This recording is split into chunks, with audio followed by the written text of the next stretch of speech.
Welcome to Healed, Whole, Called, the podcast where stories of trauma meet the healing power of Jesus. Each week, we journey with women who have walked through pain, wrestled through the process, and now stand in the promise of who God called them to be. This is more than storytelling. This is sacred space, where honesty is welcome, healing is possible, and hope is alive. And now, here's your host, Wendy Melrose. Hey everybody, today's guest knows what it's like to navigate the mess and come out stronger on the other side. Sara Lawrence is a coach, speaker, and champion of intellectual diversity. But even more than that, she's a woman who has lived the journey she now helps others walk through. Sara has faced health battles, relationship breakdowns, parenting struggles, and career burnout.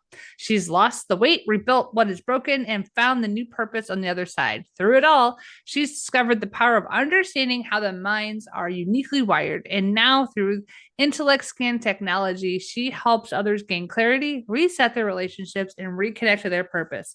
Sara is an expert in navigating life's messiest seasons, and she believes that the right insight, you can conquer what once felt impossible. You can learn more about her on her website, humanintellect.us. Say welcome, Sara. Hey, so good to be here.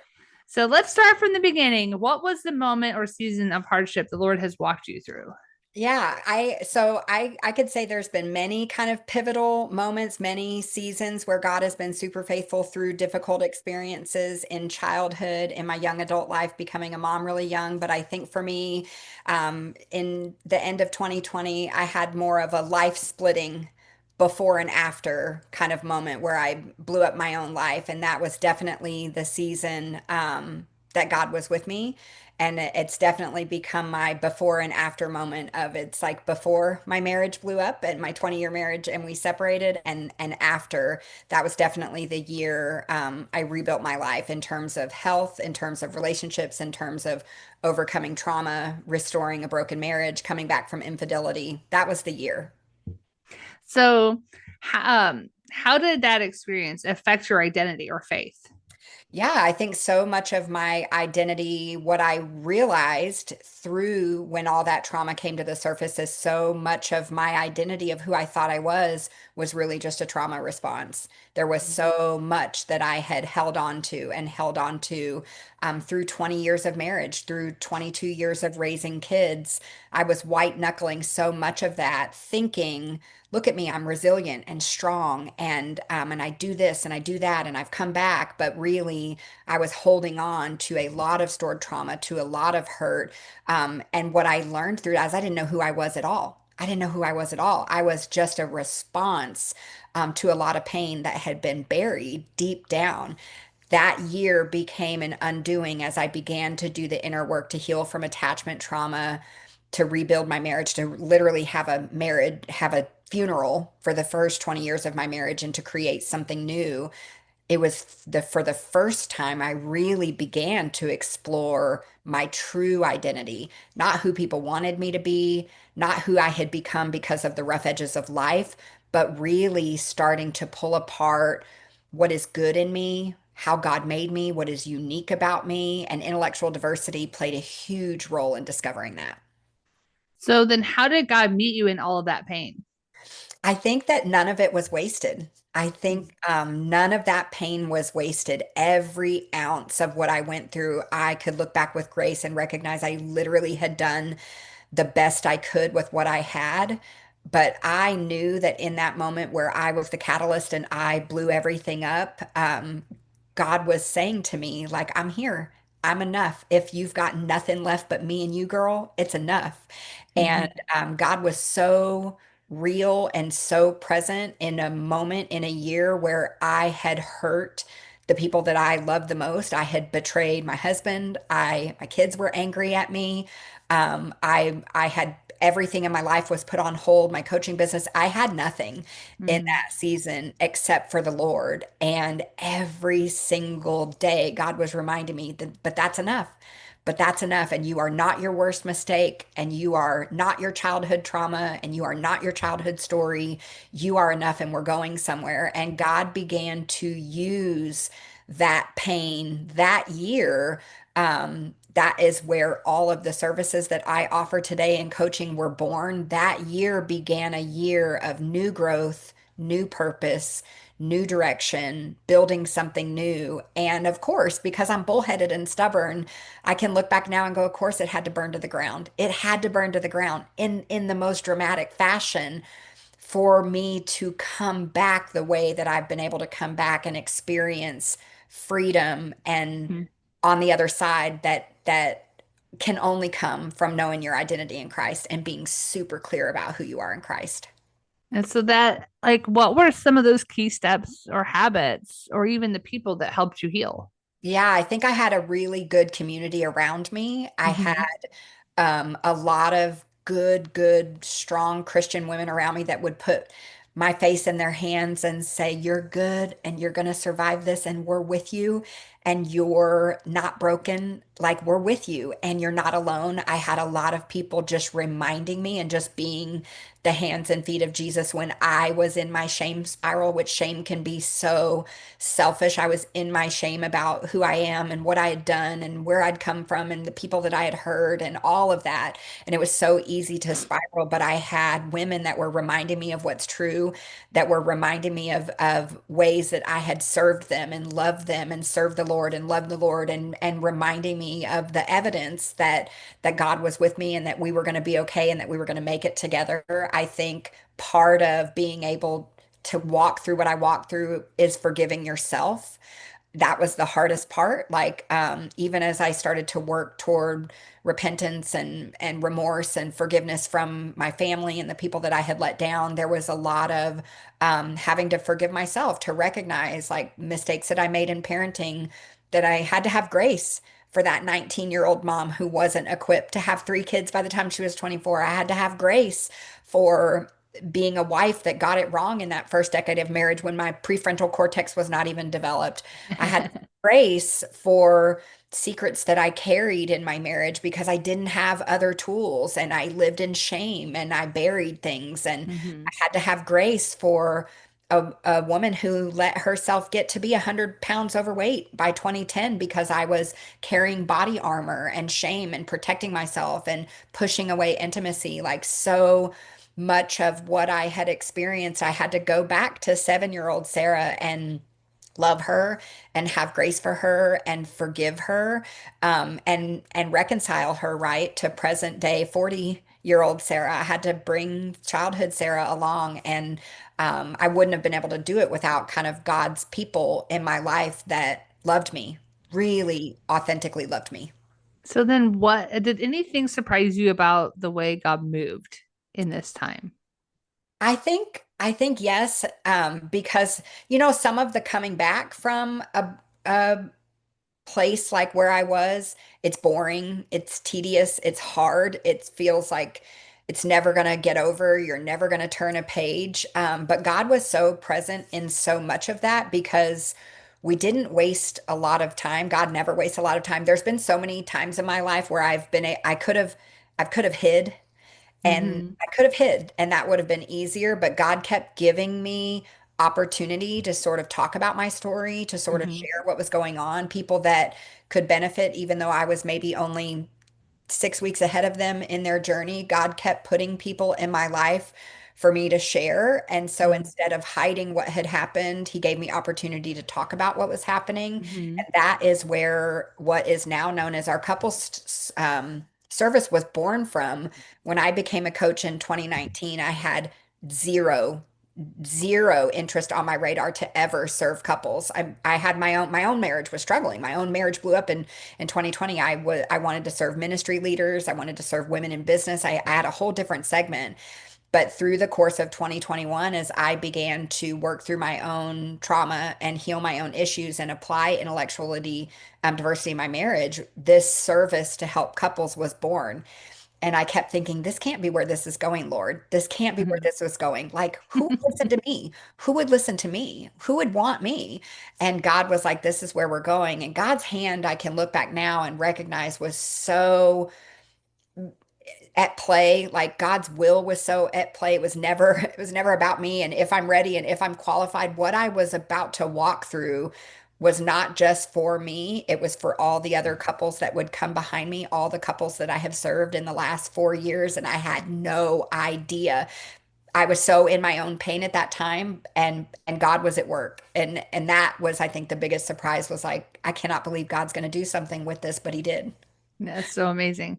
So share a little bit more about where you are today and how God is using your story because I knowing a little bit about you, you and your husband, you made it through Good. and are still married. We did. Yeah, we were able to build what we call in our couple service new us.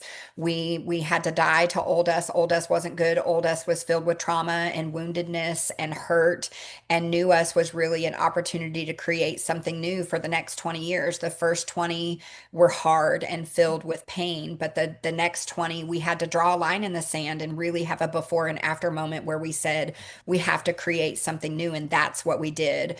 We had been supported. We had pastoral care. We'd done the retreats. We'd read the books. We'd been in counseling. And a lot of that wasn't moving the needle. When we started applying intellectual diversity, every single thing in our marriage got better. And so, what I do with couples today was built from what I went through in my marriage. I was using intellectual diversity in the business place with team formation, with positional coaching, helping organizations build world-class teams.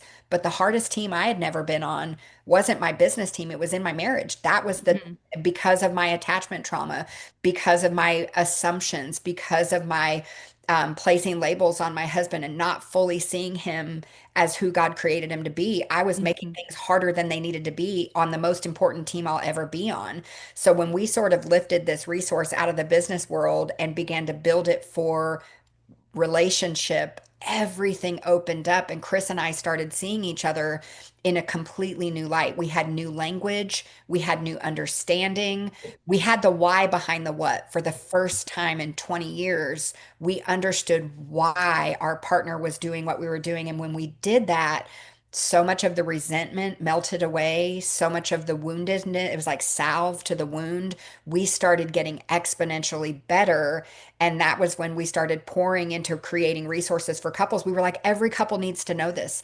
Every couple needs to know the why behind the what. Every couple would benefit. Why are we not doing this? And I kind of went back to my team at O&D and said, why are you doing this inside Fortune 5 companies when this would change marriages? Why can't we do this? And the team basically said, well, we're waiting for you. So let's go. And we worked together to build it because I think again it took that partnering life experience overlaid with 30 years of corporate success and pairing those two services together to go, I think we've got something that can change marriage. I think we've got something, and we do. We really do. So share with some of like obviously we're not asking for specifics or anything, but what does that look like? I know there's some couples out there who've been married 47 years and it's hard to teach old people new tricks. It is. And I'll say this, I've worked with brand new couples that aren't yet married that are engaged, and couples that have been married 47 years, and the principles are the same. We all bring our own lens of how we see the world and how we operate. And that's our normal, right? That is our baseline for how we see the world. And we don't mean to, but we start projecting some of that on our partner. Why don't you see it the way I see it? Why don't you do it the way I do it? When really we're so diverse as human beings, we don't think the same. We don't cognitively process the same. We don't bring the same emotional drive to what we do. And we darn sure don't have the same behavioral psychology. You can start taking that and pulling that apart. What you can help couples discern is the difference between behaviors that can change and behaviors that can't change. Mm. And really, if we're going to see our partner the way God sees us, which I think as believers, that's really what we want. We want to love our spouse the way God loves them, but it's hard. And we're not God, and we're fleshy, and we're human, right? And we're sinful and selfish in our own nature. And so we project. We want them to be like us, that sameness, that likeness that we fight for in that initial stage of marriage. That's what we fight for. We fight for agreement instead of fighting for emotional safety and understanding. And when you can help a couple seek to understand and stay curious and be more expansive, you can get to a point where you say, I don't have to see it the same way as you. We don't even have to agree, but I can love you and I can actually create space for you to be you and me to be me. And we don't have to keep fighting for sameness. When you can start peeling apart some of that and couples can discern and see it more expansively and say, man, my husband is not doing this thing to hurt me, but that is the default cognitive function that his brain will go to every day when he wakes up. And I can't change that about him. When you can lay down that sword and stop trying to change your partner, everything gets exponentially better. And that can help a couple that's been together 9 months, and that can help a couple that's been together 47 years. And most of the time, what my couples say is, I can't believe we didn't know this. I wish we had known this. I wish I had known this. That doesn't necessarily make it easier to wake up and apply it every day.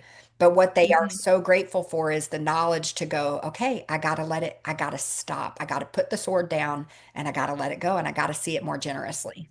Yeah, when I know, having getting to know you over almost a year now, even in my own marriage, like just taking away all those expectations and getting to know my husband and as he gets older, he becomes even more introverted, like Yes. severely introverted.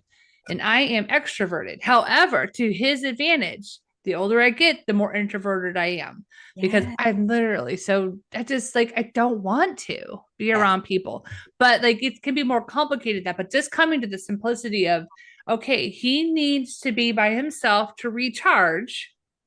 I recharge with people.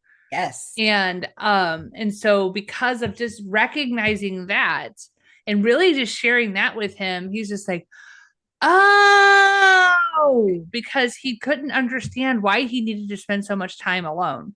Yes. And I don't even care because I've Yes. got my kids with me. And now when my kids grow up, right now I've got a puppy. Yeah, I That, didn't know that having a puppy was going to fill that little, they're going to be with their dad all week. My husband's at work, and then, we create a home that's different than most households. We live in two separate bedrooms because he gets up at 3 in the morning. I do not. And he likes to spend a lot of time alone, and I do not. So, what does that happen? I give him the space he needs to be successful, and I figure out how to create space for myself to be successful. And there's no judgment. that's right. You're giving such a good example that so many couples need to learn. We have the same dynamic of massive introvert versus massive extrovert in my marriage. In the early days, again, when you're fighting for sameness and connection and be like me and you want belonging, all those early stages of connection that are not deep connection, that are not mature connection, but in those early stages, you fight for that. And so the Right. introverted person says, "Stay home with me and do nothing," and the extroverted person says, "Go out in the world with me and do more and be with more people." You fight for that. But when you can comfortably get into a space where you can say, it's okay for us to get our energy from two different places. It's okay for me to let you recharge by yourself, and it's okay for me to go out and recharge with others. When you can get to that place and you can give that couple where there's no right or wrong, and you can Right. just appreciate the beauty in who your partner is, and you can say, I've learned because of being married to my husband that I can be alone. I can sit with myself. I can actually be alone Mm-hmm. at times now. I didn't used to be able to. And my husband could say the same. He could say, because I'm married to Sarah, I have learned that I can be with people. I love people. They just wear me out, but I can be with people, that I can move into that more social space. There's a blend that can happen where it becomes a win-win because you admire the diversity between you. And that's how Mm-hmm. we use intellectual diversity, to admire each other and to create what works for us, Right. whatever that looks like, because there's Right. no normal. It's what works for you. Exactly. And it's so funny because we'll have couples be like, are you guys okay? Like, we're fine. We don't Yeah. fight. And, if he does get in a mood, I'm like, hey, why don't you treat yourself to your own space because this isn't working for me. And even living life, it is not worth being angry Yeah. or being hateful or Yeah. being yelling. And I'm not saying we've done that perfectly. We'll be married 7 years in December. And we're just now, I mean, I could probably say it's been a couple months since we've raised our voices at each other. So it takes a little bit of getting, used to how do you communicate. And I'm a loud person and I can yell. But he also needs to learn that I ask questions because I'm super observant. Like, what's going on? what's with the face, he walks around with the resting bitch face. Sorry guys, there's no other word for it. And so like he's like, I'm fine. And I'm like, but sometimes men also don't want to tell us things because it can cause us to worry. So then, because of that, and I am coming off of a year of trauma from last year of him being in the hospital 3 times last year and January 1st this year. And so I don't believe him when he tells me he's fine. That's not his fault. That's my fault. But it's just learning to, there's going to be times and seasons where we have to learn to communicate and trust each other all over again, over and over again. Yeah, you're given another good example, and it comes from the trait that we just talked about. One of the 13 traits that we debrief is introversion and extroversion. Introversion is a very internal behavioral psychology trait.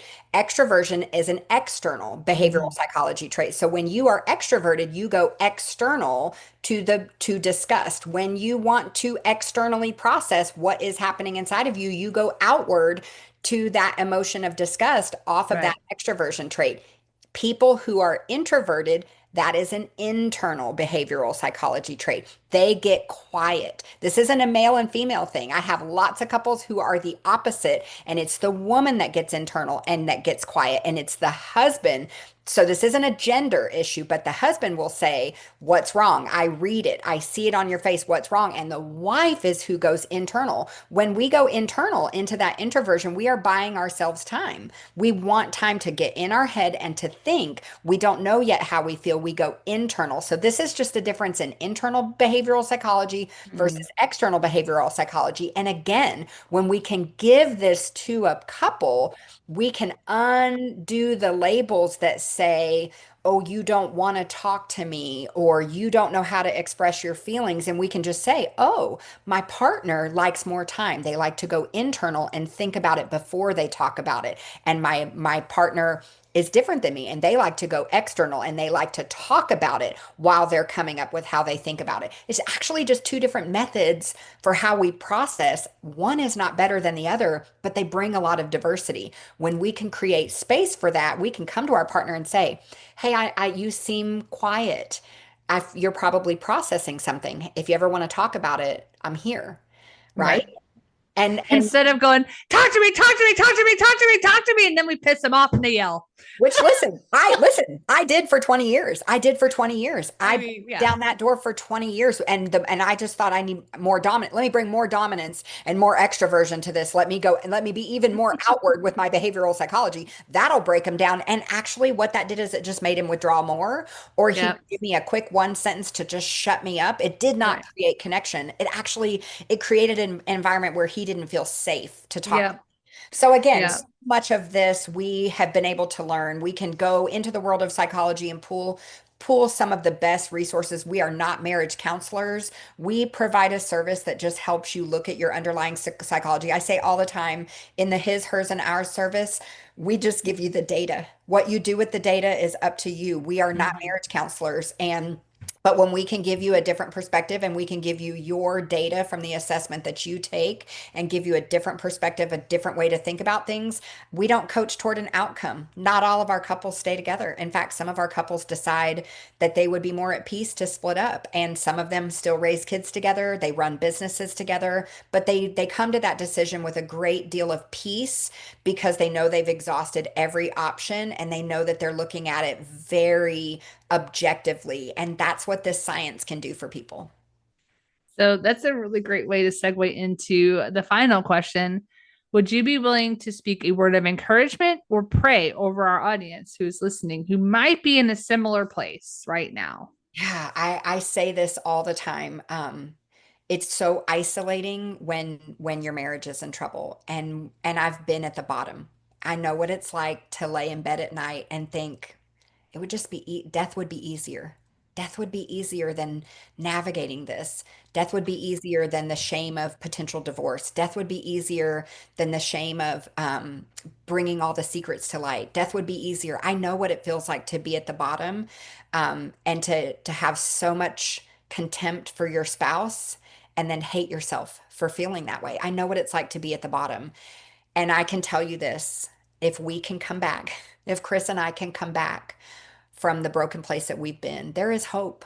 There is hope to come back from infidelity. There is hope to come back from massive wounds, from betrayal, from secrets, from shame. There is hope to overcome trauma. There is hope. And that's what I hope that we do in this service. My prayer is that we hold that hope for couples because our relationship is massively different today. We have intimacy that we've never had before. We have safety in our conversation, in our emotional connection that we never had before. We have joy and companionship and commonality that we never had before.